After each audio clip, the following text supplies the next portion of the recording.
শীত পড়তেই আবারও বাঘের আতঙ্ক শুরুতে কুলতলিতে। লোকালয়ে বাঘের আতঙ্ক ঘুম কেড়েছে কুলতলিতে। শীতের তীব্রতা যতই বাড়ছে ততই সুন্দরবন লাগোয়া গ্রামগুলিতেই বাঘের আতঙ্ক বেড়েই চলেছে।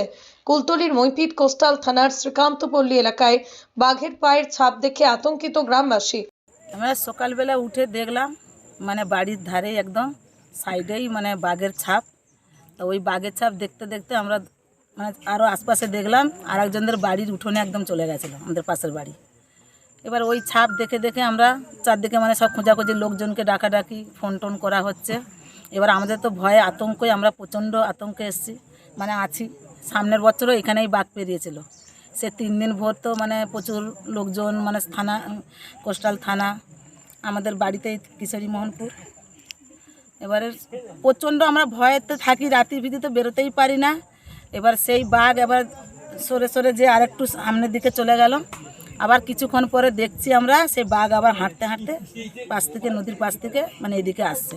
তো এখন অবধি বড় বড় তো পা পড়ে আছে। তাই আমাদের বাচ্চা কাচ্চাও স্কুলে যাবার প্রচুর সমস্যা, ভয়ে আছি কিভাবে কখন কখন গায়ের উপরে এসে পড়ে, কি আতঙ্ক। বাচ্চা কাচ্চা নিয়ে তো আমরা থাকি না সবসময় নেই।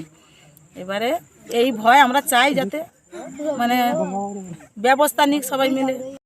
খবর দেওয়া হয় নলগোড়া বন দপ্তরকে এবং নিকটবর্তী কুলতলির মইপিট কোস্টাল থানার পুলিশ কর্মীদের। বাঘের পায়ের ছাপ দেখা এলাকাগুলিতে বনকর্মীরা এবং মইপিট কোস্টাল থানার আধিকারিকরা। স্থানীয় মানুষরা আতঙ্কে আছেন। পুরনো সেই স্মৃতি, 3 দিন ধরেই বাঘে মানুষের লুকোচুরির ঘটনা তাদের জানা। এলাকাবাসীদের আশ্বস্ত করতে মইপিট কোস্টাল থানার পুলিশ, যেমন সাথে নলগোড়া বিটের একাধিক বনকর্মীরা, কুইক রেসপন্স টিমের সদস্যদেরকে দেখা গেল। তারা গ্রাম সংলগ্ন জঙ্গল তন্ন তন্ন করে বাঘের পাক মার্ক দেখছেন তারা। গত বছরের পুরনো স্মৃতি, সেই ভয়ঙ্কর বাঘে মানুষের লুকোচুরির কথা মনে পড়ছে তাদের। বৈকুণ্ঠপুরের ড্রোনের মুখে এলাকায় 3 দিন ধরেই বাঘের সঙ্গে বনকর্মীদের লুকোচুরি, পরে গভীর জঙ্গলে ফিরিয়ে দিতে পেরেছিল বনকর্মীরা। আর গত বছরের সেই পুরনো স্মৃতি এখনো ভুলছেন না এলাকার মঙ্গলা পুষ্টি গৌতম মান্না। আমি যখন সকালে ঘুম থেকে উঠি, ফোন করলো, বলছে যে আমাদের বাড়ির কাছে বাঘ পেরিয়ে এসছে, দাদা তুমি ফরেস্টকে খবর দাও। কারণ আমি আগে ফরেস্টে কাজ করতাম, তা সেই কারণে ফরেস্টকে এসে দেখলাম যে সত্যি বাঘের পায়ের ছাপ রাস্তার পাশ থেকে হেঁটেছে বা রাস্তার উপরে উঠেছে। দেখে আমি ফোন করলাম ফরেস্টকে, জয়দেবদা বা অভিজিৎদাকে ফোন করলাম। ফোন করার পরে ওনারা বললো যে ঠিক আছে আমরা যাচ্ছি টিম নিয়ে।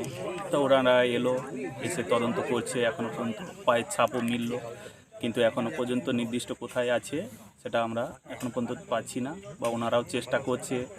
আতঙ্কে প্রত্যেকটা মানুষ আতঙ্কের মধ্যে আছে, কারণ রাতের বেলাতে নদী বাউন্ডারিতে তো বেরোতেই হবে।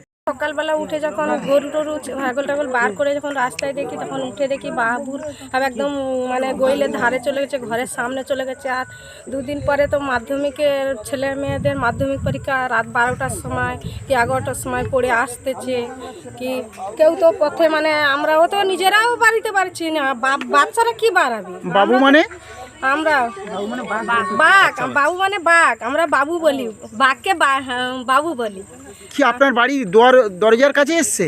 হ্যাঁ, দরজার কাছে এসছে তো। কুলতলি থেকে বাবলু হাসান লস্করের report, star Kolkata digital. Kishori Mohanpur. আপনারা দেখেছেন বাঘ? হ্যাঁ হ্যাঁ, বাঘ শুয়েছিল ওপারে। হ্যাঁ, তারপরে আমরা দাবড়াতে ওরা এসে আর ওই খাল পাড়িয়ে একদম বগড়ায় গিয়ে ঢুকে গেছে।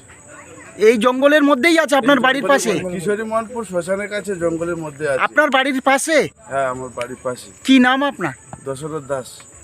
আপনারা কোথায় গিয়েছিলেন? লাঠি বাঘের ডিউটি দিচ্ছিলাম তো, বাঘ যাতে পারিয়ে ও গাঙের ওপারে পার করে যায় সেই চেষ্টা করছিলাম আমরা, কিন্তু